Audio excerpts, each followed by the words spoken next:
A sorceress and two wolfkin walked into a tavern. It sounded like the start of a bad joke, but Yvonne couldn't think of a good punchline. Nor did she think anyone would believe that she was a sorceress. Sorceresses rode on prancing white steeds, clothed in gem-encrusted robes, and were so extraordinarily beautiful that ordinary mortals were bewitched at first glance. At least that was what the stories told. There were no stories that she knew of where the sorceress rode an old warhorse long past his prime, or where the sorceress wore threadbare clothes and boots that were leaking again. She had always thought that gem-encrusted robes would be both impractical and uncomfortable, but right now she would very much like to have some gems, particularly when the next step reminded her that her boots were soaked through from walking beside her horse for part of the morning, heavy woolen socks saturated, cold, damp between her toes.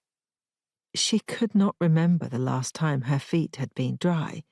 It seemed to have been raining for the entire journey. It had been a panicked rush to leave their last home, and then 20 days of hard travel, moving as fast as they could, fear dulling to exhaustion on the way. And now they were nearly at journey's end.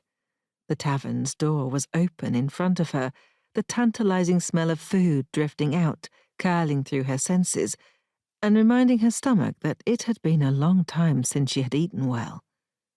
Still, she could not move forward, her damp feet fixed to the ground. Another unfamiliar place. More strangers. More questions. Good reasons to stay still, she thought, even if they weren't the real reason. Kala, kinswoman, in an ancient language that few people spoke anymore. It snagged her attention away from her thoughts. For a moment, she wasn't sure which of the children had spoken. A bad sign. She had not realized she was so tired.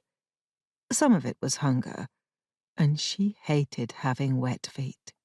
She blinked, shook her head slightly, forced a smile to her face, and found the pair of them standing shoulder to shoulder nearby, waiting for her.